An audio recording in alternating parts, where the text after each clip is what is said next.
How are you guys? Mudsy here from Muay Thai Interviews again. And my next guest, she's a FIFO worker who has a keen love and passion for Muay Thai and also promotes a show once a year in Queensland called the Quandamooka Cup, which raises awareness for suicide prevention and 100% of the profits go to charity. She has a heart of gold. I'm joined by Sandy Heilig. How are you, Sandy? G'day, Muzzy. How you going, mate? No probs. Thanks for your time. How you been? Oh yeah, pretty busy, mate, with the show coming up and work. It's you know how it goes, mate. It's pretty hectic, but Yeah, we're surviving. not enough hours in the day. Never. Now, much like myself, you're a FIFO worker, and for people listening that don't know what FIFO is, it stands for a fly in, fly out worker. So we do anywhere from 2 weeks to 4 weeks at a time, and then we get a good week off or 2 weeks, depending on what sort of a break it is. I know you're on a pretty good swing, Sandy. So, how long have you been doing FIFO for, and how did you get into it? I started doing FIFO. I've been in the industry since 2010. I started out working in the projects industry in 2010. I had a gig in Perth for we were doing logistics for Gorgon. Oh, yeah. Yeah, and then I sort of threw my hat in the ring to try and get some work away. And I was living in Perth at the time, so I managed to pick up that gig. And yeah, I was lucky enough to start working for a local crane company in Perth, which started to send me away on shutdowns. That was around 2012, the end of 2012, and yeah, I was doing a lot of shutdowns away. That was back when shutdowns were, 3 weeks long. Not Yeah. these 2, 3 day shuts that they have now all over the place. They were Yeah. good shuts back then, and they paid you well and they paid you travel, so it was worth doing. Um, and yeah, I ended up from there. I sort of fell into construction. I ended up in 2013 getting into construction, and I did that for a few years. And I went home a couple of times in between gigs. You sort of have a 6 month break, and you tell yourself that's it. I've had enough of working away, and I don't want to do this anymore, and I just want to concentrate on Muay Thai and living life, and then the bank account runs dry and you've got to go back out again. That's sort of what keeps pulling you back in. I don't know how many times I've said I'll quit this industry, but I've always ended up back out here. Uh, So I'm on a pretty good gig now. I'm on a 2-in-1 gig, so yeah, it's not bad. I'd prefer an 8 and 6, but boss won't let us, so we just got to roll with the punches. But it could be worse. I sort of look at it on bad days and think, well, it's this or the dole queue, so it's a no-brainer, really. Yeah. Do you find I myself find it harder and harder each time to come back from R&R? Yes, I struggle. I like I said to a lot of people, I tend to like to be left alone the day before I fly out back to Yeah. work because I kind of feel a little bit depressed. I was going to say that's exactly what it is. It's like a depression because you're sitting there just going, Yeah. oh shit, this time tomorrow I'm going to be at work. Yes, that's exactly what I do. Oh, this time tomorrow I'm going to be back in the sun and the flies and all the crap. And yeah, I know it is. A lot of people don't get it unless you've been in that situation. And and I think it's a big perception, which we'll talk about later. About people's perception of FIFO work, and they think that you're rolling in money and that it makes everything work better, but it really doesn't. No. Not in the. I find like since I'm doing this, and you'll know what I'm talking about because do you find you start to enjoy your own company a lot because Yeah. because you're used to. I mean, obviously you're working your 10 or 12 hours a day, but then you go back to your room and you're isolated sort of thing, and Yeah. because you're not, Yeah. it's not, yeah, I know what you're saying there. Like I said, especially when you're on shutdowns, if you roll them from shut to shut, you might have a couple of beers, a few sherbets at the wet mess, but you don't really have enough time to get to know the blokes that you're working beside, so you kind of stick to yourself a bit.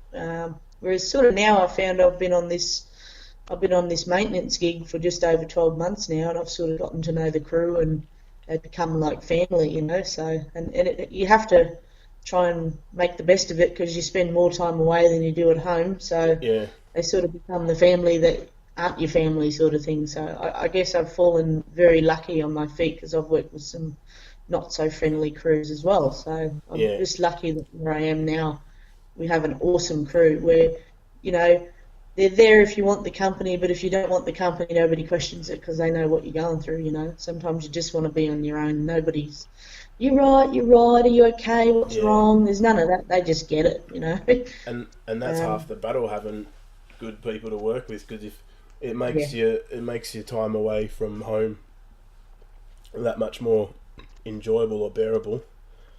Oh, definitely. Like I said, you know, this is by far, you know, I've worked with some great people, really great people, but I think this is probably one of the best crews I've ever worked with, and everybody gets on, you know. I mean, I'm on the crane crew, but we get on with the fitters, the sparkies, the boilies, the belties, you know.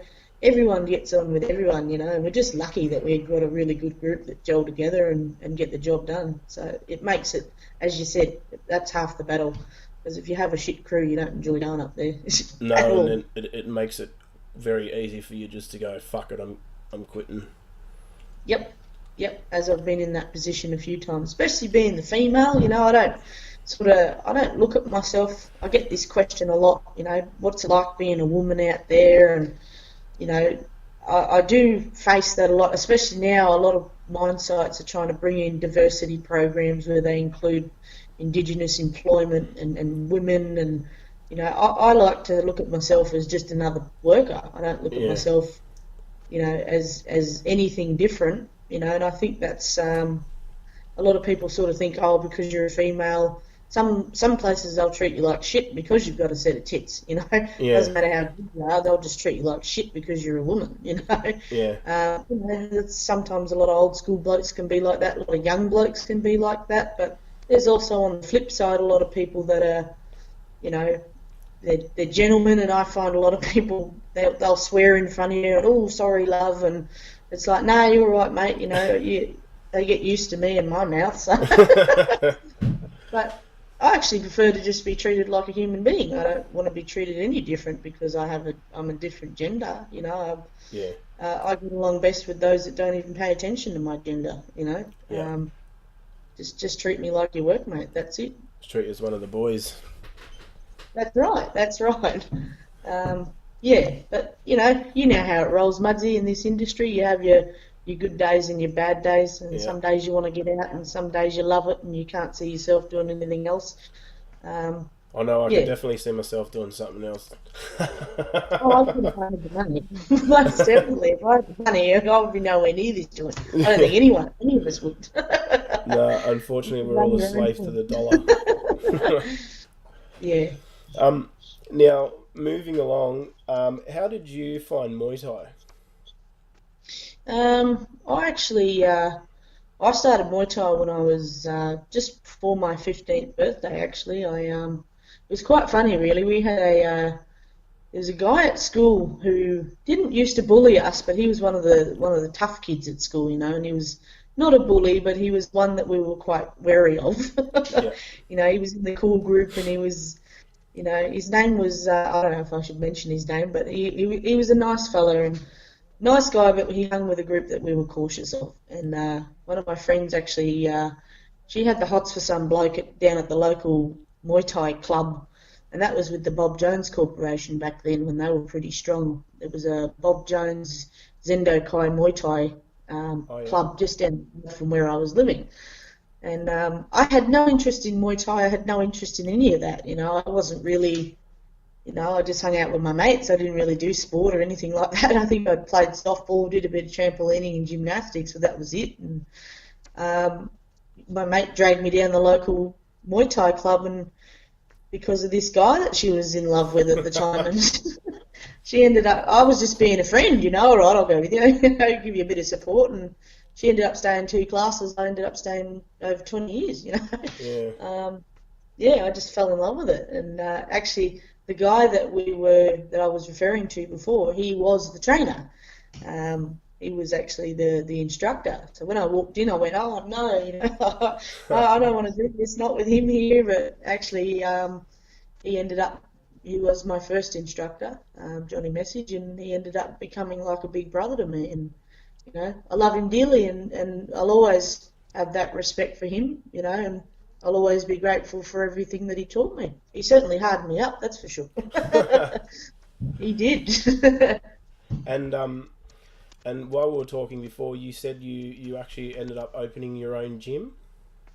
Oh yeah, that came way later down the track. I was about 24, 25 when that happened. I'd been in the sport for a while. I had my first fight at 18. I think that was 99 or 2000. I had my first fight. There wasn't many Sheilas getting around back then. There wasn't too many. I think the big players around the time was, your Karen Bullitt Williams and Rachel Purdy and all of them girls were floating around, and there wasn't too many Sheilas getting around. So I found myself having to fight the same girl a couple of times. That happened with a couple of my opponents. So yeah, I never expected to be a fighter. It was just something I was asked to jump in last minute, and I just stepped in for someone and loved it. I wasn't setting out to become a fighter. Like I said, I'd been doing the Zendo Kai for a while, and then I was doing the Muay Thai straight after, because we'd have an hour of Zen and an hour of Muay Thai, and I was just in there because I loved the Muay Thai and what it did. It was just no idea I would ever become a fighter, or certainly later on a trainer. I ended up having 14 fights in my career, and I in the end I sort of stepped away, and I had to, because I was working on Stradbroke Island. I was working security up there at Point Lookout Surf Club in the pub, and the guy who ran the security company also ran the local karate school down in Dunwich there on the island, and I didn't want to run the karate. I went in there and sort of took over that for him. So I was working for him at the pub and also running his karate class on a Saturday morning. And I got there to a bunch of actually pretty unhappy people. They weren't very happy with the last karate trainer that was in there. And so I kind of just walked in and observed for a while, and I just said, "Hey, I've got a better idea. Do you want to do some Muay Thai? Who's interested?" And sort of just stopped the karate and ended up starting a Muay Thai class, and it just packed out the island. Like, it was just packed. All the island kids were coming down, the adults were coming down. It was just, I was really able to, it sparked a new interest, because I don't think there was much of an interest of the karate. I mean, there obviously was some interest, but once the Muay Thai started, they just fed on it. They loved it. And I ended up training up a couple of fighters from the island, and took them up north to Gladstone and had a fight with them. One of them fought on Joey Hilton's show, and yeah, I actually had a ball. It was really good, but that's what sort of pushed me out of fighting. I was sort of stringing together a few losses towards the end there, and I thought, well, I can't focus on being, I was training with Shannon Forrester at the time, and I sort of thought, well, I can't focus on fighting and running this gym, and so I just sort of put it down and focused on the gym for the kids, and got the kids out there and got them going. So it was good fun, good days. I like what you said when you went into the karate class and observed, and then just asked if they wanted to do Muay Thai, because it actually reminded me of when I was in primary school. Actually, I don't know if when I was living in Sydney, that reminds me of it's like karate's almost died in the ass, because it reminds me of when I was in primary school. I don't know, year 4, 5, 6. They actually had people from the local karate school actually come around to all the houses and sort of like remind me of like Foxtel. Like, do you want to sign your kid up for karate on Saturday lessons at the local primary school? And me and my brother and a couple of other people in my year at school, we ended up doing it, because they must have had like a big karate drive thing where they went through the local areas and went through all the residential houses asking if people wanted. But I literally did like 3 lessons and I bailed, because I just thought it was so boring. Yeah. And it just reminds me of like I mean, obviously I know karate's still around, but I think Muay Thai is starting to take over, and because they had they got the gradings and every couple of months, and I just didn't find it well, looking back on it now, I just didn't find it as I don't know what the word I'm looking for is, but you got like your cutters and stuff. I didn't find it very practical, I guess you could say. Yeah. I think with karate, I think it builds a great foundation, like just learning, your balance and a little bit of technique. But as you said, practically who's going to punch from the hip, Who's going to be punching nobody punches stomachs? like that. Yeah. Yeah, exactly, and I don't Yeah. really see that on the street, but, I think it's great for kids to build a foundation and for their confidence. I think that karate is a very good thing for that. Like I said, I'm of a Zendo Kai background, and there's a lot of that I take away with me and think that's good, valuable lessons that I've learnt to apply to life. Yeah. Probably wouldn't apply it in the street, some of it. There are some things that I would apply in the street. I hope I never have to. Yeah. Especially now I'm getting old and grey. I'm a bit fatter and slower than what I used to be. I hope nobody picks on me now. I wouldn't know it. Hopefully just carry a bit fat. Yeah. And and 3 years ago, you actually started the Quandamooka Cup campaign. Would you mind telling people why you started it and what the word Quandamooka actually means?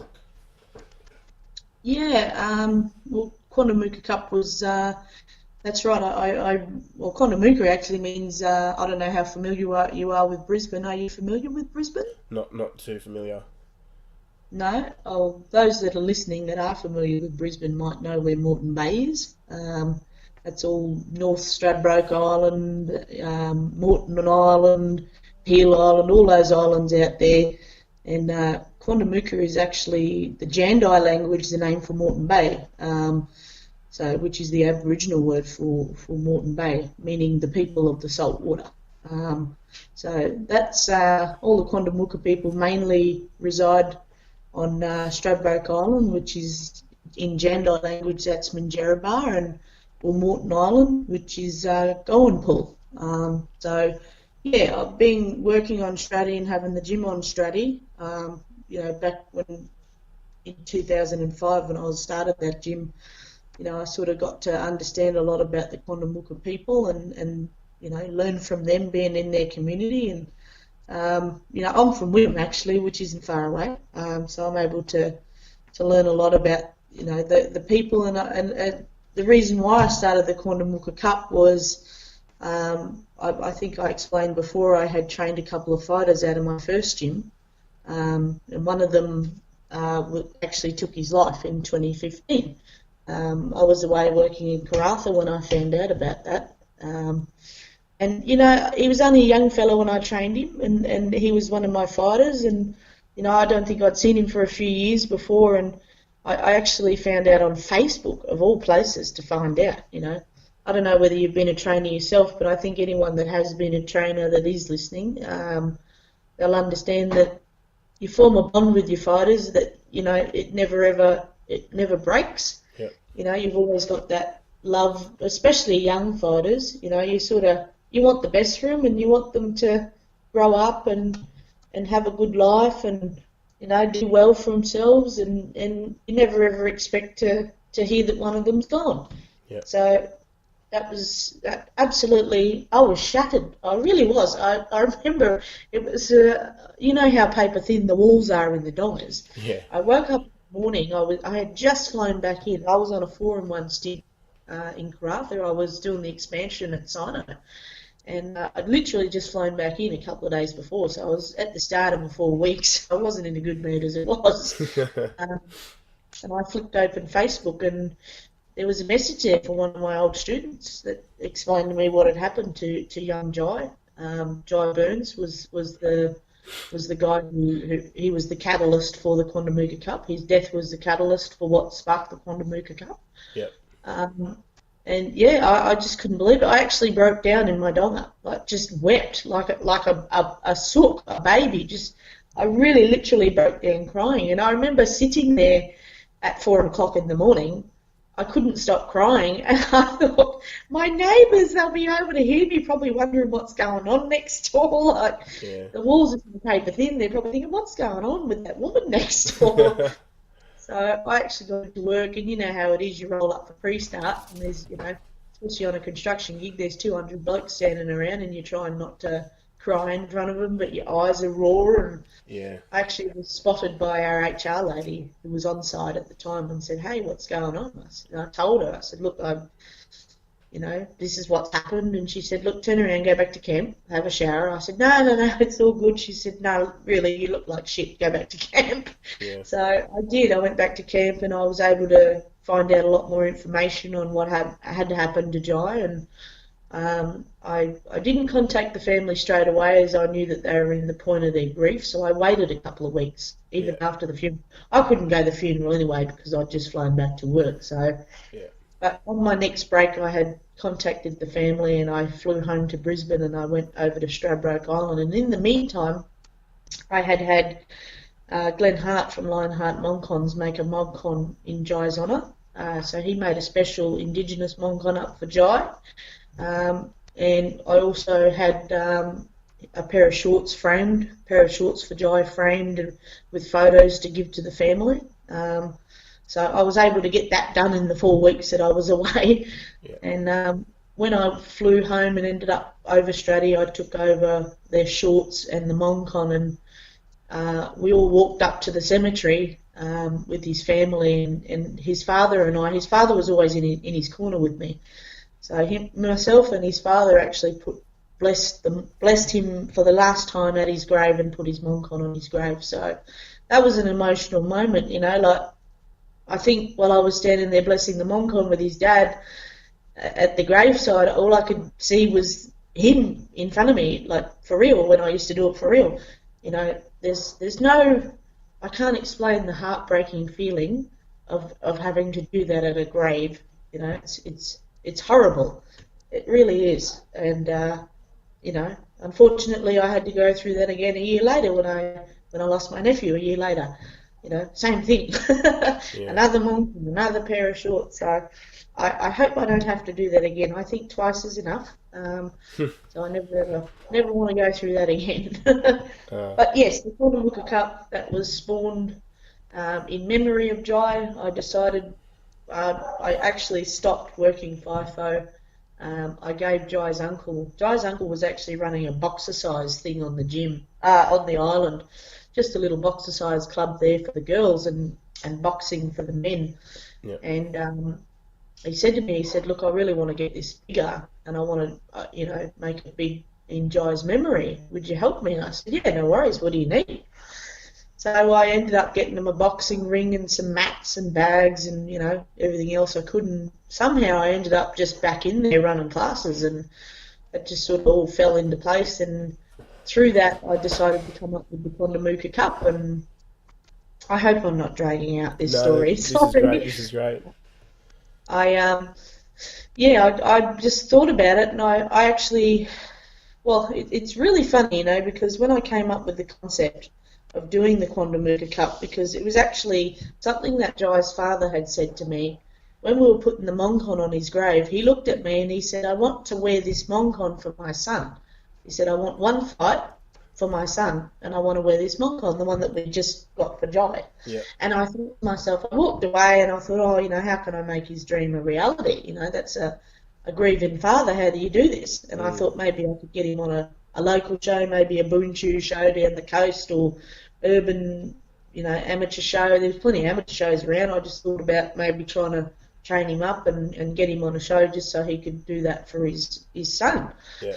And it sort of became apparent that, he was sort of not as fit as he wanted to be able to do this. So I thought, okay, well, we're not going to be able to achieve that because Dave's obviously, he's no offence, he's getting a bit long in the tooth and, he's not as young and fit as he used to be. Yeah. But just through that, I came up with a concept, well, why don't we do our own show? Why can't I just do my own show? Or I've never ever promoted a show in my life. I've done everything else but not promoted. And I sort of thought, okay, I'll put this together and we'll just give all the money to charity, and that's what we did. And actually the very first person that I told was Jai. I went to his grave and sat at his grave, and because I talked to him, and I told him, look, mate, this is what I want to do. I don't know how I'm going to do it, but we'll make it happen, and we'll do it in your memory. And I ended up asking his family's permission if I could do that, and they were very, very graciously accepted and allowed us to do that in his memory. And then I spoke to my nephew Mitchell about the Quandamooka Cup and the idea, and he was all for it. Like, yeah, honey, that's great, and I want to fight on it. I want to fight on it. And then I said, well, you better get training, boy, because he'd been training on and off with me all his life, and Yeah. I said, if you're fair income, you better get your ass in the gym. And he got excited, and he actually started training with us on Strategy. So that's how he got training and got involved with fighting, and yeah, it sort of all fell into place, really.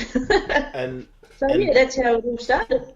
and did Jai's dad actually ever get the chance to step in the ring? No, as I said, Davy Crockett, his heart's in it. His heart will fight all day, every day. His head wants to fight. His heart's there. He's a staunch old bugger, but I shouldn't say old. He's younger than me. He's not that much older than me, but he's staunch as anything, mate. I love him to death, my big brother Dave. I do. But he's got a crook back, and he's just physically broken. And on top of that, he's grieving. He's grieving for his son, and it was his only son, and unfortunately, he's just a little bit smashed up. And actually, his daughter was one of my fighters also, Cayenne. Cayenne said to me, "Look, I've got to be honest, Dad can't fight. He's really broken. Like, I know he wants to. He'll get in there, but I'm telling you, it won't be good." And she goes, "Mate, I've been over those ropes. I know what it's like." And Dad thinks he can fight, but he's not going to, because he's got a stuffed back. He's getting too old. And that's what sort of, again, it was just to put Dave in the ring to let him wear that monk on for his son. And it ended up becoming the Quandamooka Cup. And because Dave couldn't fight, Dave couldn't fight on another show, so we just built our own show. And I wanted to do something to honour Jai. I really did. He had meant that much to me. He brought so much to my Muay Thai journey. I wanted to do something to let him know, wherever he was sitting, whatever, heaven or whatever you believe in, wherever he's gone, I wanted him to, realise that he wasn't forgotten, and I didn't want his passing to be for nothing. So that's why I did it. Yeah. And that's the thing. Probably better that his dad didn't go in, because you can play soccer, you can play footy, but you can't play Muay Thai. It's no joke. No, that's right. I said, Dave, he's a tough boy, man. He's got great skills, actually. Like I said, he used to train with us in the first gym, and he's a skilled guy, man. He's really good. If he was bloody 20 years younger, Dave, let's go. Yeah. That's it. I think it's just the age and the busted back that sort of let him down a bit. But if he had it his way, mate, he'd be in there tomorrow. Yeah.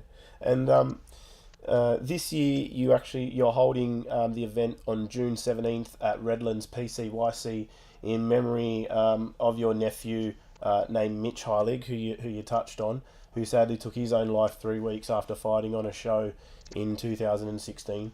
Would you mind telling us a bit about Mitch and also the details of your upcoming show? Yeah, actually, there's a bit of a story to that.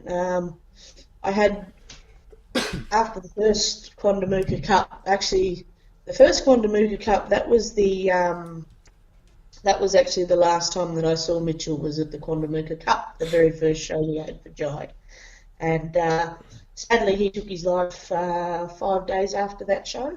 I had actually tried to get him a match on that first show, but he was sitting at a real bastard of a weight, 69 kilos, and unfortunately we just weren't able to find someone for him, which kind of sucked.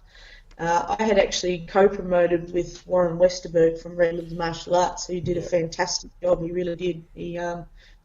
That show wouldn't have happened without Warren and Redlands Martial Arts' help, so I'm very grateful for the job they did. But he had the harrowing task of trying to find Mitch an opponent so quickly and just couldn't get it done. So Mitch was, he was disappointed and he was down, and I said, "Look, don't be down, son. Young fella."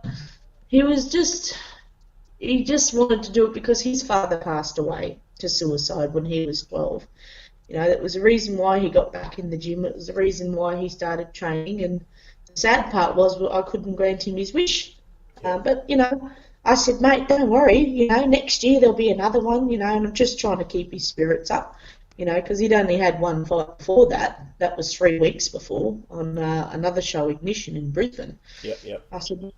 the problem is, Mitch, it's not you. It's just the fact that we can't find anyone that we can match you with. That's they're either had too many fights, or you're too light, or they're too light. It's just a bit of a bugger of a weight that you're sitting at. I said, but don't worry. I said, look, you're still early in your career. I actually cut a fair bit of weight off him. He would walk around at 75 kilos, so I cut him at 69.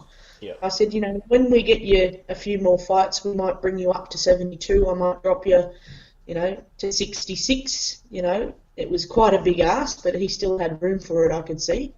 I said, we'll just see how you're sitting. We're still very, very young in your career. Let's just have a few more, and by the time next year rolls around, you'll have a few more fights under your belt. Surely we can find you a match then. And sadly, that never came to be. And of course, I think putting so much effort into the first show, it was 7.5 months' work that we'd put in. For me, I felt like an absolute failure.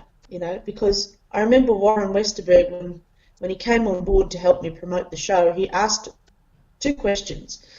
He said, well, the one main question he asked me was, what do you want out of this? And I said, look, I want to honour my fighter Jai. This was the first show. Yeah. I said, and I want to be able to help at least one person in the room to turn their decision around. And unfortunately, the most important person in the room, being Mitch, I wasn't able to help him, which really, I think over time I've realised that, okay, I didn't help him, but maybe I helped someone else. But for the first 12 to 14 months, I couldn't acknowledge the cup. I couldn't look at it. I didn't watch the videos. I didn't look at the photos. I couldn't do anything. Sharon Richards had sent me a big mob of photos that she'd taken on the night, and I couldn't look at them, especially because Mitch was in the background of a lot of the photos. So it was very hard, I actually felt like a big failure. I thought, you put all this work in, and now your nephew's gone. That was a real waste of time. It wasn't, no disrespect to Jai or anything, but I just felt like I had really failed. And it wasn't until, probably a year and a half after Mitch passed away that I realised, hey, it might be time to sort of try again, And so the first thing I did is I went to my sister and I said, look, that's my sister's son. I said, look, this is what I want to do. I want to try again and do another Quandamooka Cup, and I'd like to do it in memory of Mitch. Do you mind? Now, at first she was very, look, are you sure you want to do this? I said, yeah, I do. I think it's important to stand up and try again. So she was in agreement to it, and I think we had, I started to put it out there, and obviously in memory of Mitchell, and we had a media release in the local paper, which was a little bit of a story about Mitchell and the Quandamooka Cup, and my sister read it, and I think that was a little bit confronting for her. Yeah. Because she changed her mind. She said, look, I can't have Mitchell on this. And it wasn't to be horrible or difficult, it was just too hard, she's a grieving mum. Yeah. To see her son associated with something like that was obviously a bit too raw. So that's when I had to step back and say, look, I need to change the way that we, I need to change the way that we promote this.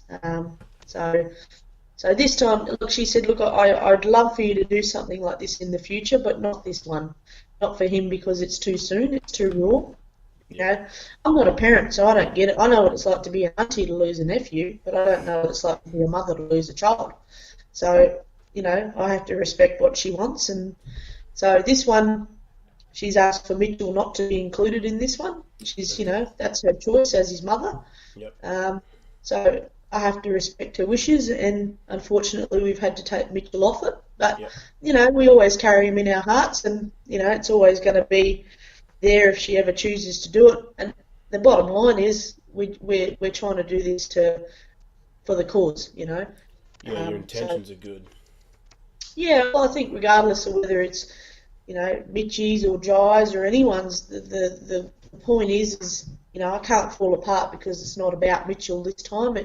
It really is about helping people and moving forward and trying to stop other people and other families from going through this, and especially other trainers, Yeah.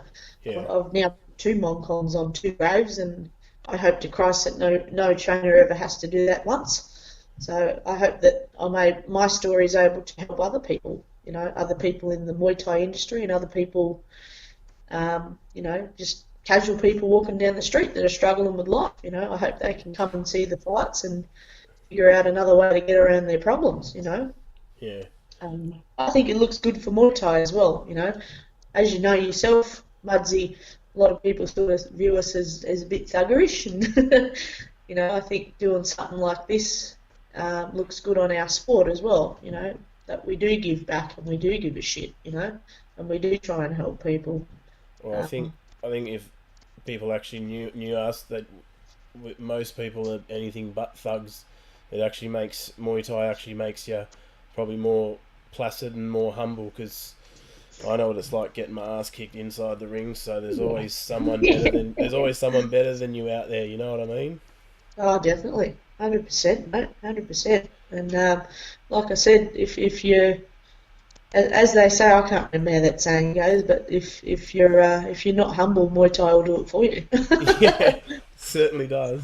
Yeah, definitely. And I've actually noticed, and you have touched on it, that through some of your Facebook posts, suicide is something that hits close to home for you, and it's often a topic that can be a bit taboo, or that people like to avoid having a conversation about.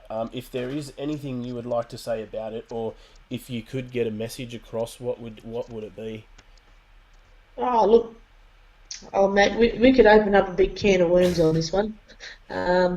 I think, Leo, as I touched on earlier, my message really is for, my reason for doing the Quandamooka Cup is to hopefully change someone's decision. That's on a very personal level. I hope that one person will be able to turn their decision around. As I went into the first show with that mentality, it didn't turn out the way I wanted to, obviously, losing Mitch, but you can't hold on to that forever. You've got to keep moving forward and trying again. But I'd like the government to do more in the mental health sector, to be honest. I don't think there's enough resources available to help people who are dealing with mental health. I struggle myself. I am a very bad struggler of depression myself. I've attempted suicide in the past, and I still get like that. When times get too much, I feel like I'd like to check out and go and join my boys. Yeah. I do, but sometimes you have those days, and then you just got to pick yourself back up the next day and try again. And that's the thing, is some people aren't able to pick themselves up. Some people, they turn up to a hospital and they ask for help, and they don't get the help because there's not enough resources in the mental health sector to help them. Yeah. Or they turn up at a hospital and say I'm suicidal, and they're allowed to go home 4 hours later. Yeah. I think, what kind of, are you that desperate for hospital beds that you're going to let people go? And it all comes down to the government, and they don't pay enough attention, and they don't give enough funding. As far as I'm concerned, they don't think they do enough. I mean, they're too busy worrying about their fucking bonuses for the bigwigs. Ain't that Sorry the about truth? swearing, mate. No, ain't that the truth? Oh, this isn't a P. This, you can say what you want on here. That's fine. Yeah. But what? And like I said, it's a big can of worms. Look at the way they treat our veterans that have come back from war that are struggling with mental issues. They just get swept under the carpet. Some of them even end up homeless. Yeah. Now, pensioners don't get treated correctly. It goes on and on and on. I think the government have got a lot to answer for, and this bloody ice problem that's creeping around. Ice has a lot to answer for when it comes to suicide. I think, I know for a fact that a lot of people that have committed suicide have been playing with that ice beforehand. Yeah. I think this ice epidemic really needs to be got hold of, and they really need to clean it up properly and make a decent effort at it, because it's ruining, especially a lot of young people getting stuck into this ice, and that stems from lack of employment. Look at the way the country's going with the lack of employment. People can't find jobs, so what are they going to do? They sit on the dole, they smoke a bit of crack, and everything just goes downhill. It's just that cycle that they get stuck in. And what's the answer? It's because they get bored. It's because they get That's it. bored and And that's what it. they need something to help make the time fly by. That's it. And because they're not feeling good about themselves, you add, crack to that problem, and they feel even worse. And what's their answer? Oh, I might Yeah. as well do myself in. Mm. And it's becoming more frequent. People.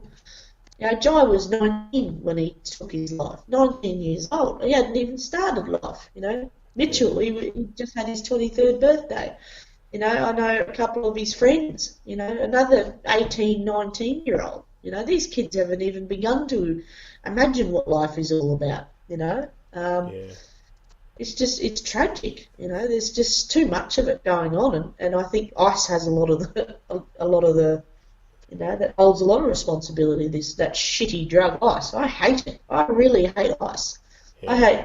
I don't like drugs anyway.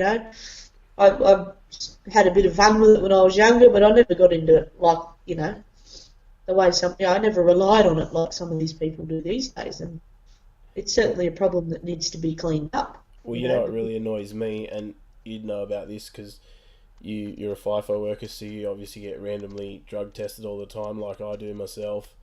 It annoys me how a drug like that you can smoke it for days, and within two days it's out of your system.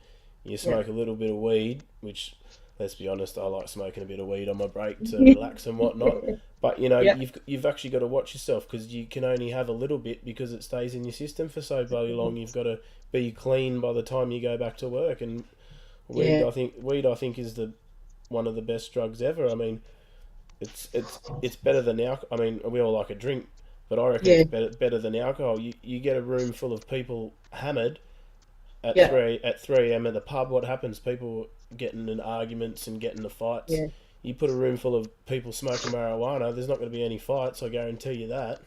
Yeah, there's a lot of creative ideas floating around the room, I bet. Yeah, a lot of food getting consumed. Yeah, a lot of carbs being consumed. No, no, I definitely Oh, I we've all understand where been you're there, coming mate. from there. I know what you're saying. Like I said, we get randomly tested, and my answer to it is just don't do it at all. Like I said, I used to smoke a bit of pot when I was younger. I played around with party drugs when I was a lot younger, but now I don't do anything at all because it's not worth my job. I Yeah, can't afford to lose that job. Like I said, this job pays for the cup, so yeah, I need it. Otherwise, there's no Quandamooka Cup without this job. So I don't want to jeopardise that in any way. And plus, I've got my own bills to pay. yeah. So That, do you have a toke or do you keep your job? It's a no-brainer, really. exactly. Yeah, 100%. And you actually strike me as a hard worker, and one of the reasons I enjoy interviewing people is not only to hear about their Muay Thai journey, but also their journey through life in general. Now, you seem to be in a good place with a stable job, and everything seems to be coming together nicely for you. But for a while there, Really? you were living from paycheck to paycheck, and you even had to sell some of your own belongings to keep a roof over your head. Can you tell us about that and how it made you into the person you are today?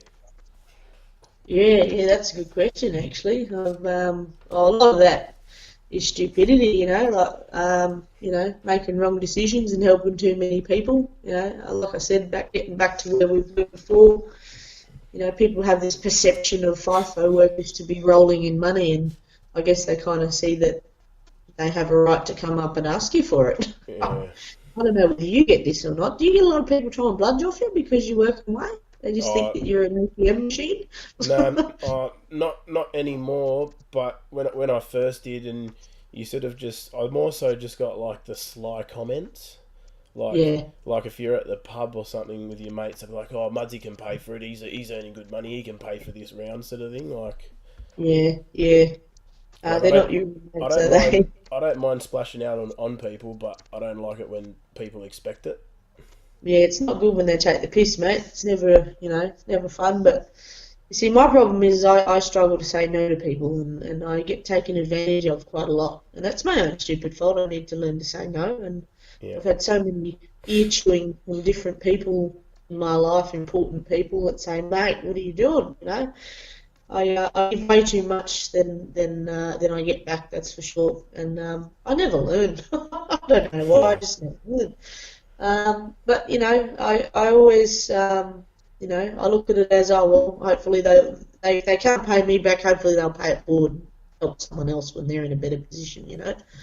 I think if you worry too much about money and possessions, then you're pretty sad. Like it's not fun being broke. It isn't.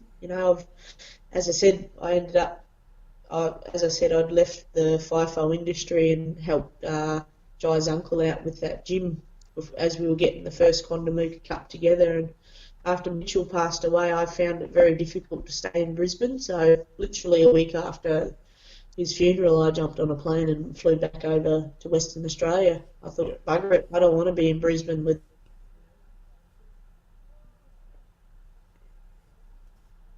So that's what I did. Did that just cut out on you then? No, that's all right. It only cut out for a couple of seconds. All good. Yeah. The best thing I knew to do was to go back to work out in the desert. And, obviously with work being, industry being the way it is, the boom's over, it wasn't easy to get back into work. And so I was living on shutdowns, and the shutdowns aren't big ones anymore. You might get 2 or 3 days and then nothing. And, I'd just moved into a house in Perth and I was doing all right. I was going okay when the shuts were on, but when they were not on, I went 9.5 weeks with no work. And obviously the bills don't stop coming, so I had to. Well, it was pretty cool because I was, I'd sort of set myself up, and I came here with a bag of clothes and ended up with a house, and set up a little gym in the garage, and I ended up having to sell all that off, which really broke my heart because I actually liked that gym being out there, Yeah. I ended up having to sell all that. I'd actually had the gear sent over from Punish. I bought good gear from Punish, had it all sent over to Perth, and Nick looked after me price-wise, and I ended up having to sell all of that because I couldn't afford to pay the rent, and I ended up looking around at other things when no work came in. I ended up, I sold everything. I sold my table and chairs, I sold the lounge, I sold everything. I ended up, I had my bed for sale, but I ended up getting a job before that went, so it was good. Yeah. I had my outdoor setting and my bed left, and literally the house had nothing left in it. So I was thinking, geez, how long is this going to go for? I'm going to end up with a house with nothing in it. Where do we go from there? I was just lucky that I was able to pick up a bit of work in between. Got another couple of good shuts lined up back to back, which was good. That sort of I wasn't able to put the furniture back in the house, so I ended up living in the house with just my bed and the outdoor table. I think I was living like that for about 4 months. That was it. I'd go away and come home, and I'd just sit out the back because there was nowhere else to sit. I didn't have a microwave to reheat my food, so if I'd cooked up dinner the night before, I'd have to eat it cold because there was no way to reheat it, which wasn't fun. But I fell on my feet. I've got a gig now. I'm on a 2-on-1 on a maintenance gig up in the Pilbara, and slowly but surely putting all the stuff back in the house and just building it all up again. And it's comfortable again. But now my focus is to pay for the Quandamooka Cup. This job is what pays for the cup, and because you can't rely on sponsors, because let's face it, there's not many people willing to give you money at all. I seem to be the only idiot that gives people money. but these businesses don't want to let go of their money, and I think we've got a total of 2 sponsors. I'd love to be able to get more backing for this because it takes the pressure off me. At the moment this show's got a $16,000 bill attached to it, and where do you think that comes from? It comes from me working out in the desert, which I don't mind because it's for a really great cause. But obviously the more I put in, the more I take out, and that's less to the charity. So I really would love to see more sponsors get involved so I can hand over a bigger check and we can make a difference to people. So, that's where I'm at the moment, just throwing all my wages at the cup at the moment. So that's keeping me broke. I never get ahead, man. I'm either replacing the shit that I've sold or I'm funding freaking fight shows. Always broke. Never ahead. I think we're all underpaid and overworked. Yeah. Oh, well, this is for a good cause. Like I said, I'd like to if I'm broke for the next few months because of the show and it saved someone's life, then I was broke for a good reason, wasn't I? Yeah. Like I said, life's not all about money. No. If you struggled a little bit and it helped someone else, and that's a good thing. Definitely. You should call your next Quandamooka Cup broke for a good cause. Yeah. My um, slogan. I've actually got a slogan attached to that. It's called "You Are Worth Fighting For." I might have to change that. I really like your suggestion. uh, do you find that training Muay Thai is a great way to help you combat mental health issues and stress?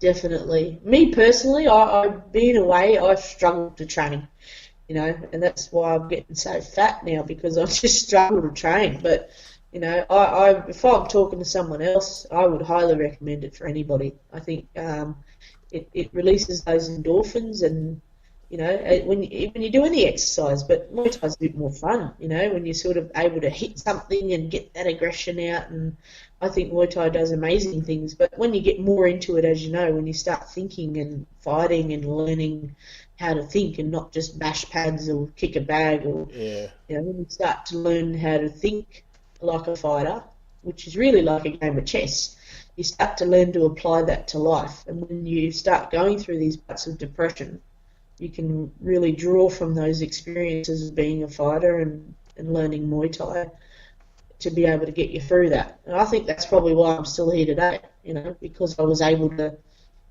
unfortunately, my two boys that passed away, they hadn't had long enough, in life in general to learn how to get through things. And I think that was a big reason why they chose to do what they did.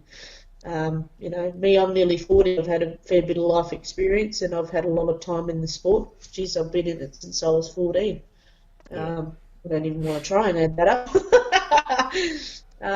But yeah, I think as you know, you'd start training and it's good for you because you feel good, your endorphins are going, but when you progress as well, even when when you're learning, when you first walk into a gym and you learn how to throw a jab or you learn how to throw a kick and you get better and better, and that makes you feel good because you can see Yeah. yourself progressing.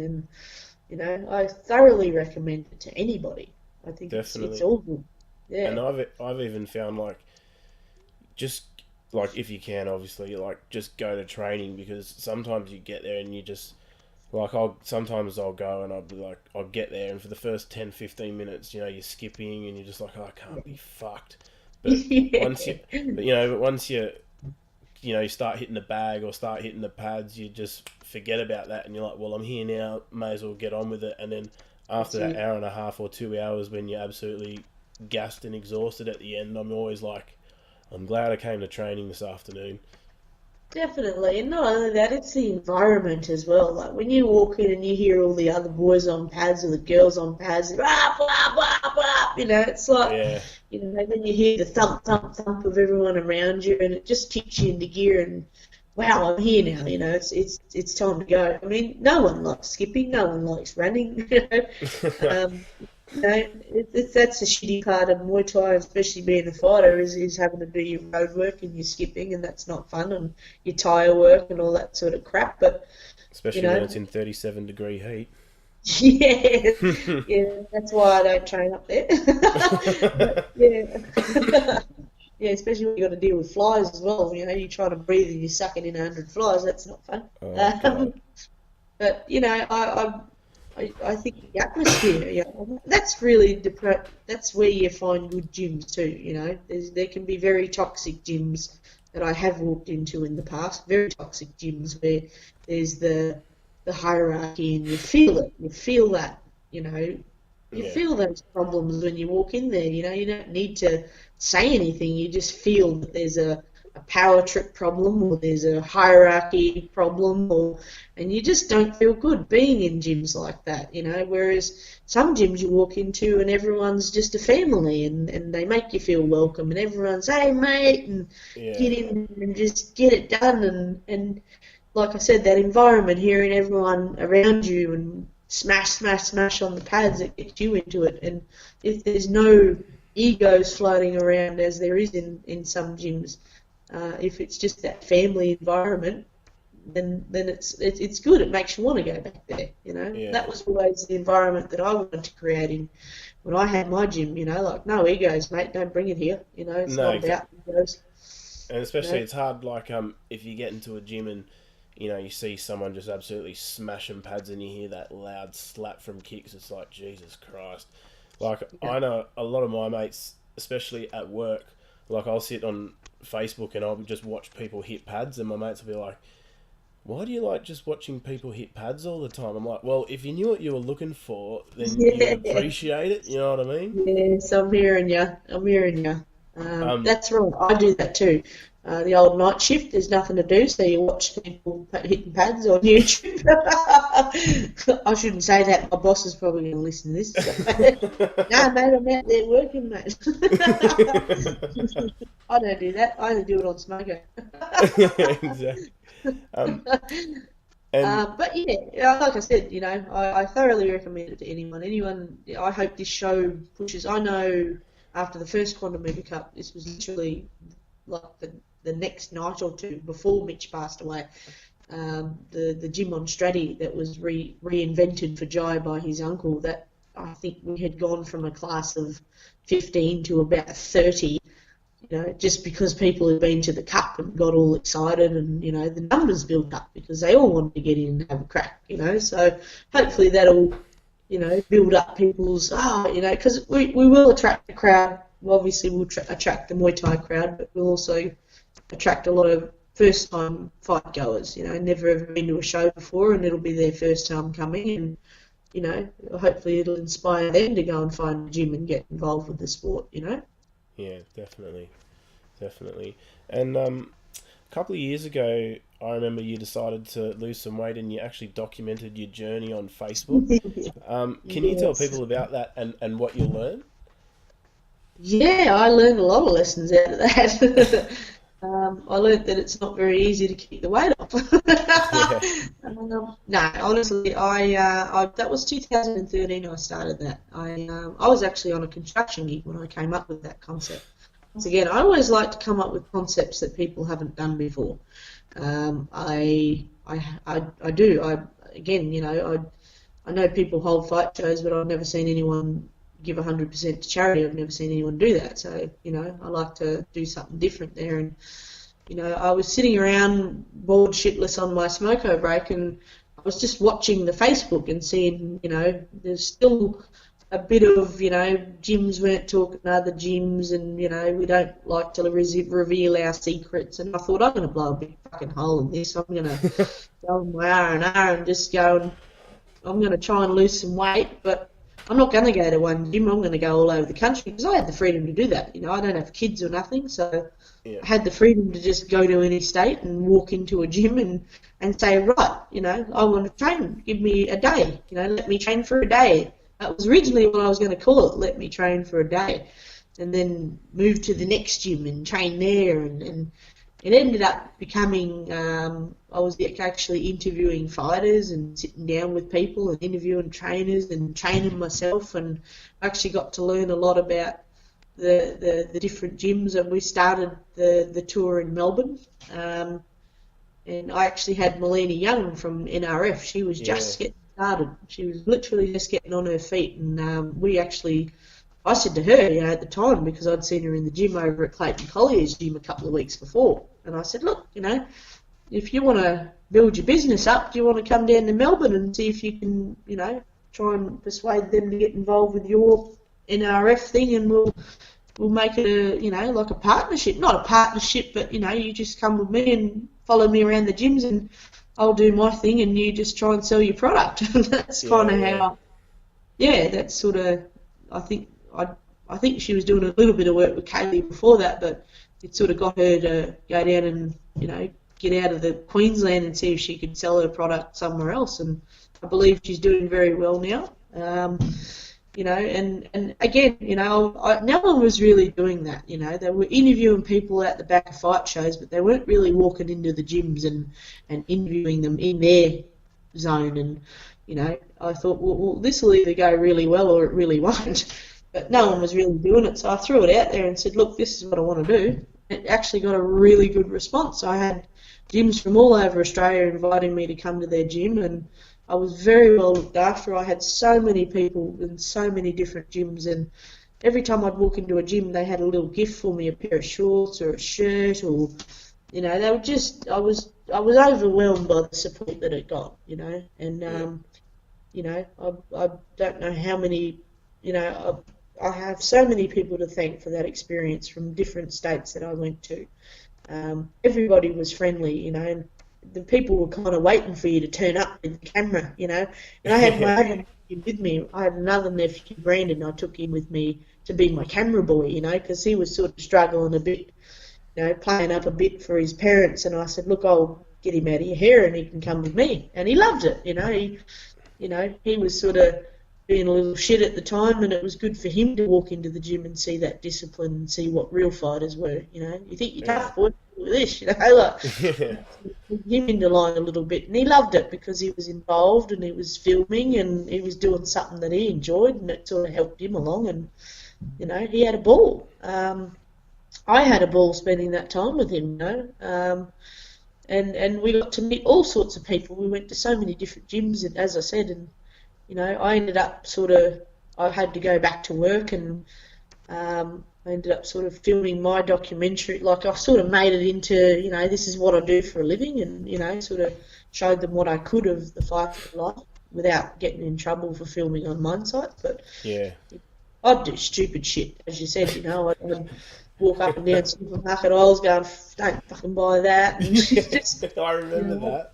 yeah, I'd be running down the middle of the street in Karratha, trying not to get hit by trucks, and that's real, there's that many big trucks out there, and In your I high wasn't, vis shirt. I'm trying to film and not get run over. That's an art. That is really an art. But Yeah. yeah, I had a lot of fun. Unfortunately, I didn't quite make it to the 58. I kind of, I sort of had I think it was about 2014. I sort of just, I'd fallen into a bit of depression. I actually got quite sick. I was very sick, actually. I had a lot of trouble with my blood, and I wasn't able to fly. I wasn't able to work.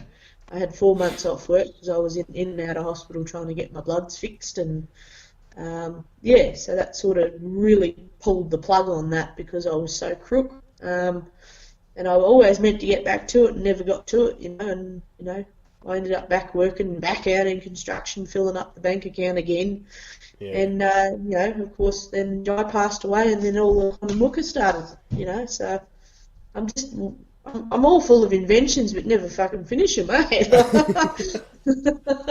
No, it was cool because I remember that. I enjoyed watching your documentary progress, and especially at the gyms.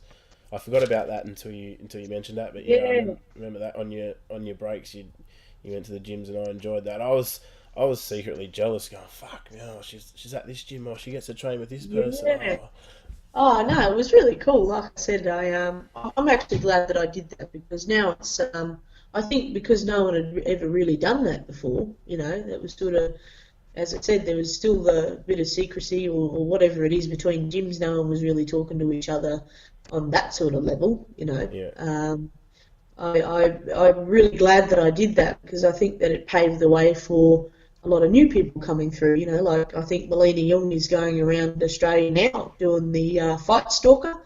yeah, You that's know, cool. I like that. Sort of opened the door for her to be able to do something like that. We've got Kelly Watnell from the Muay Thai Mouth. She now goes around doing all of her things, interviewing and stuff like that. So I guess I'm really I'm happy. I hope that it sort of helped give them a platform to carry on. I couldn't finish it, but by all means, I've had people message me and say, "Hey, did you see so and so's doing this? That's what you did." I was like, "Yeah, good on him. Yeah, That's great." If I can't do it, I'm a bit busy in life at the moment and can't finish it. But I think that's a good thing that other people want to continue doing that. It might not be exactly the same as how I did it, but if it's created a pathway for someone to do something similar, then that's a good thing. That's how you evolve, isn't it? it Really? means that someone's obviously seen what you've done and they like it, and so they're gonna have a crack or do something sort of similar but go off in a different path or a different way. But Well, yeah, that's it. it just means people are actually listening and watching. Well, yeah, and that's it. It's not really about what I've done, anything special, you know. Like I said, I'm just a bum FIFO craning, mate, you know. But, you know, again, if it paves the way for someone to try something different, you know, then maybe what they're doing will inspire someone to do something else, you know, and that's how we all grow. And, you know, if people can see what you're doing and then they do it and then someone else will do it and then someone else does it, and that's how we keep healthy and keep it interesting, you know. And I think Muay Thai I'd like to see a lot more comedy in Muay Thai. I really would. I actually was thinking about going around annoying people with comedy skits, you know, jumping on, you know, just try and bring back a little bit of laughter in the sport, you know. So stay tuned, I might do that, yeah.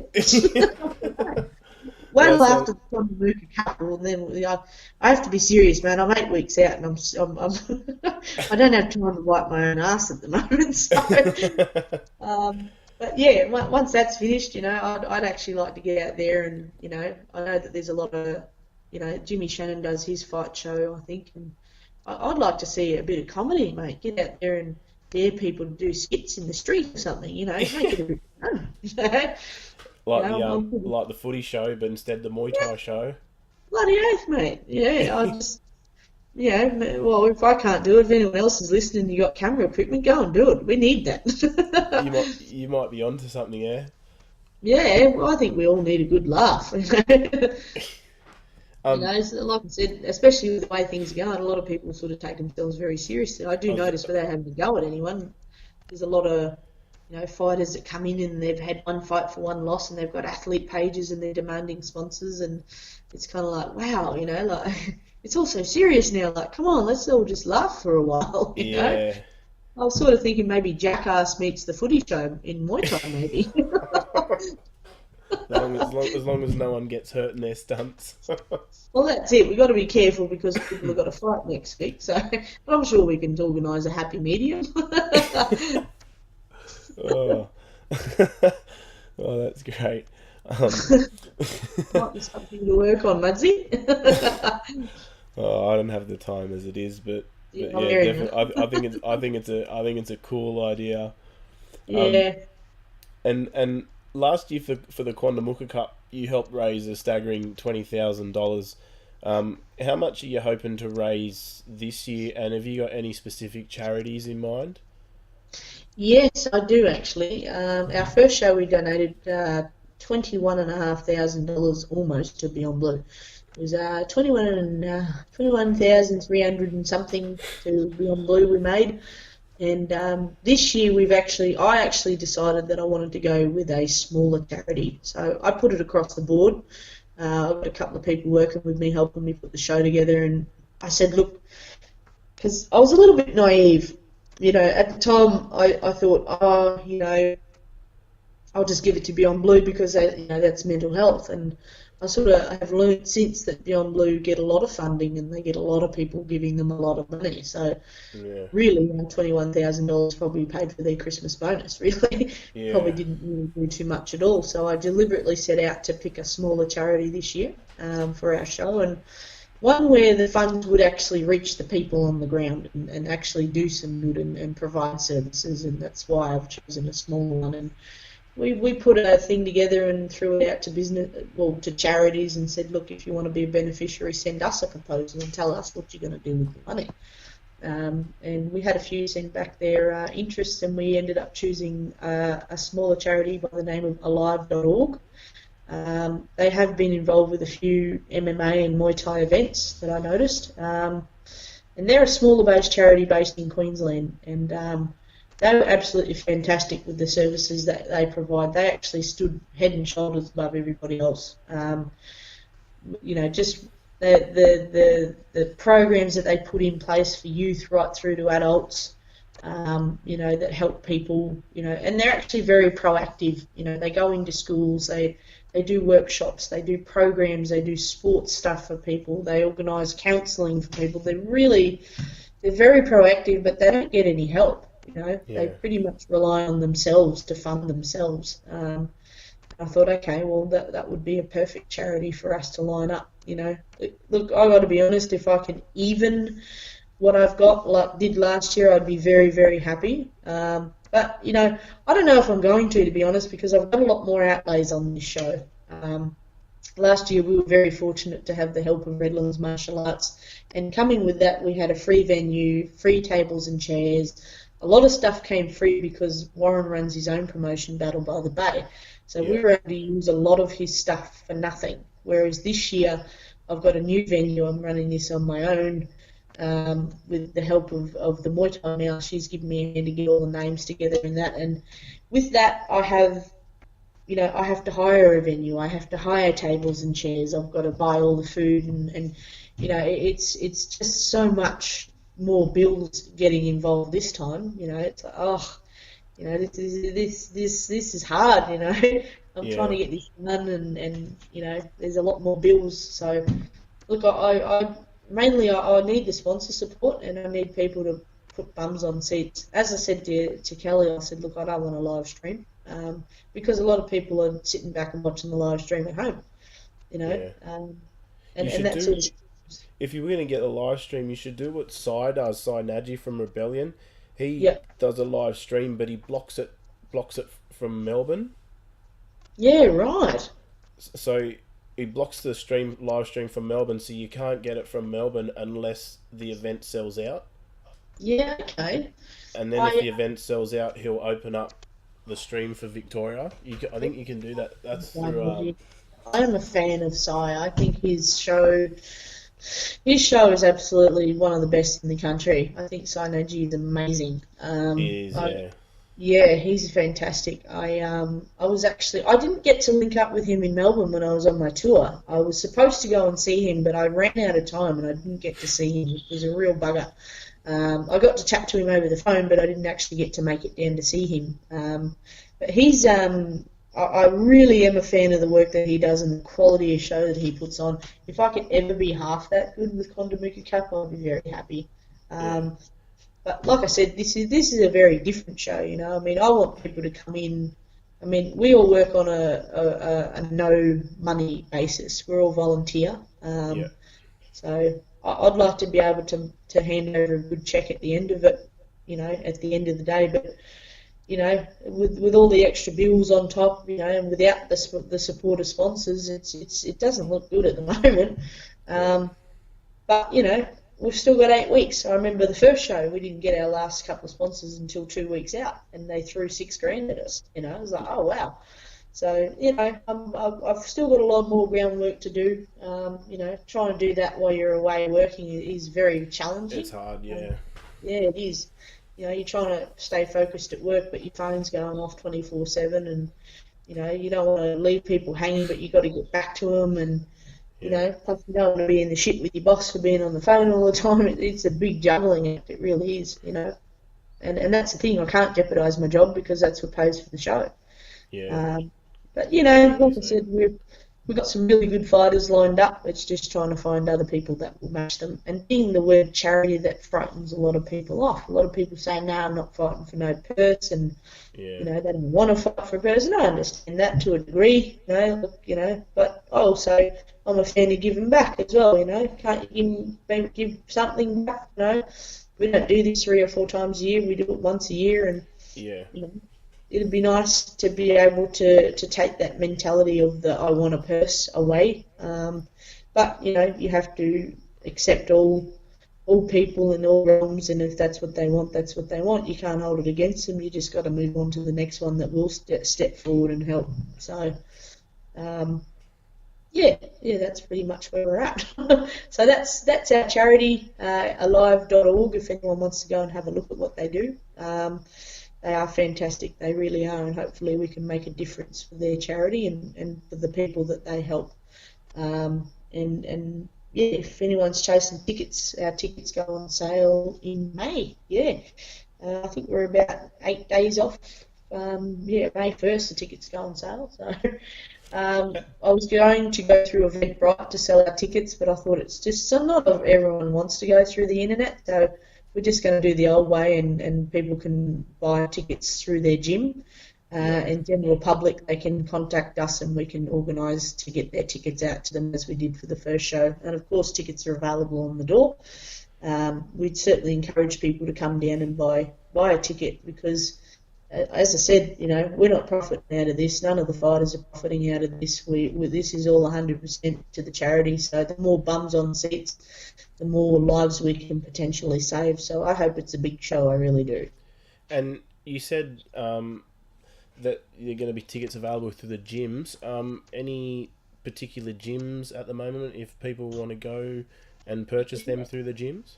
Yeah, like I said, it's pretty much whoever's fighting on the show.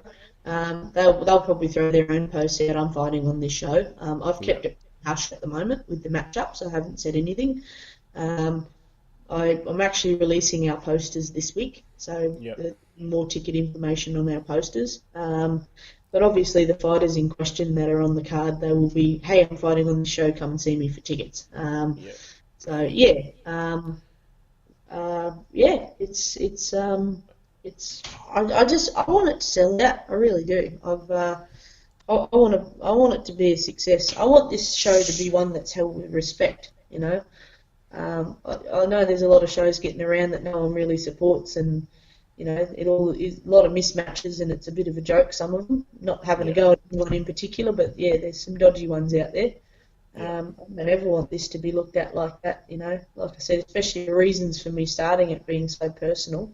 Yeah, definitely. I want that legacy of my boys to be carried with respect and honour. That's why I do this. There's going to be some good fights, mate. There should be some great fights on. We've got a couple of old boys coming out of retirement to have a bit of a bash for charity, so that should be fun. So it's a bit of a fun day for all. It's not all seriousness. We want to have a bit of a laugh with everyone as well and get the old boys out there moving around and the masters winning. So it should be fun, but it's now, more about the support. I know you said you're going to keep the fights a secret, that's cool. But can you tell us how many fights you've got lined up so far? At the moment we've got about 8 lined up, but we've still got a lot more work to do. I'm actually, one fell over. One of my main fights fell over this week, which is normal. That'll probably happen another 700 times in the next 8 weeks. So, I'm learning about promotions, lots of fights fall over. I'm actually trying to stack that back together as we speak. There's a couple of good guys that I have. Actually, I'll put it out there. Yeah, Brycey Maguire. I'm struggling to find an opponent for Brycey Maguire. He's just ripping into everyone at the moment. I think a lot of people are either busy or they're just running from him. He's a machine, and he's put forward to be on this show. And do you think I can find him a match? Nah, nobody. I just can't get him, which is a real shame because he's a gun. He'd be brilliant. But just trying to get him on. Someone fight him, please, someone. I'd love you for it. I really would. He's fantastic. He's a good guy, and he wants to be involved. I'm just struggling to find him an opponent. They're either too light, or or they don't want to fight him, or they want a purse for $1 million and accommodation and food and flights and the red carpet, and mate, I'm trying to make some money here for a charity, mate. Fair enough, his pocket and some of the money, I could understand that, but it's not going to me either, man. So give me a break. No, definitely. And Sandy, I've thoroughly enjoyed our chat. Just before I let you head, is there anyone you wish to thank or give a shout out to? Mate, there is a lot of people actually. There's I'd like to thank. Sorry, I'm just moving at the moment. I'd really like to thank. I'd like to thank Kelly and Julia for the work that they've put in behind the scenes with me, helping me out, trying to get all of the proposals together and getting lists together and going through my madness and my crazy ideas and mood swings and everything that comes with it. They put up with me, so I think they deserve the biggest thanks. I'd like to thank Jamie Toseland, who's overseeing our show. He's the man that looks after us, and if I ever have any questions or get stuck, I go to him from a promotional level, and also Phil Renata. Phil Renata's been a massive help, helping me out, guiding me and walking me through a lot of things, and I'd like to thank our sponsors that have jumped on board so far. We just got Punch Equipment the other day, so they've offered to supply our gloves. I Oh, wanted to say sweet. a massive thank you to those guys for alleviating the cost of gloves. Also, the Amity Point Cricket Club, they've decided to jump back on board and sponsor again this year. So I wanted to say thank you to those guys. And also Quandamooka Platters, which is they're going to be looking after our sponsors, tables, and our judges and referees and officials. They're going to be providing beautiful platters, all Quandamooka food, and yeah, so it's all special stuff coming straight from the island onto the tables for those to eat. So massive thanks to Megan Delaney from Stradbroke Island at Quandamooka Platters for looking after our sponsors and our officials. And yeah, just thanks to everyone for supporting this. Really, everyone that wants to buy a ticket and get behind this, and anyone that supports this cause, I can't thank you enough. And you know, everyone that's given their support and putting their fighters forward, I really, you know, especially the fighters and the trainers. You know, without these guys, our show doesn't happen. So I really want to. I take my hat off to the fighters, especially, and the trainers. You know, the trainers don't get a mention. You know, they're the poor bastards that hold pads and get bashed around the gym all day, and Yeah. you know, they're not getting paid for this either. Their fighter doesn't get paid because it's charity, but neither does the trainer. You know, usually the trainer will take a cut of the purse. So, you know, the trainer's also in there giving their bit for this as well. So much love and respect to all the trainers and the fighters that are jumping on board and supporting this show. Awesome. Well, Sandy, thank you so much for your time. I really appreciate it. And guys, if you are in Brisbane in June the 17th, head down to Redlands PCYC for a great afternoon of shows and it's for a great cause. Thanks much for your time, Sandy. I really appreciate it. Yeah, thanks heaps for having me, Mudsy. Cheers, mate. Thanks. No worries.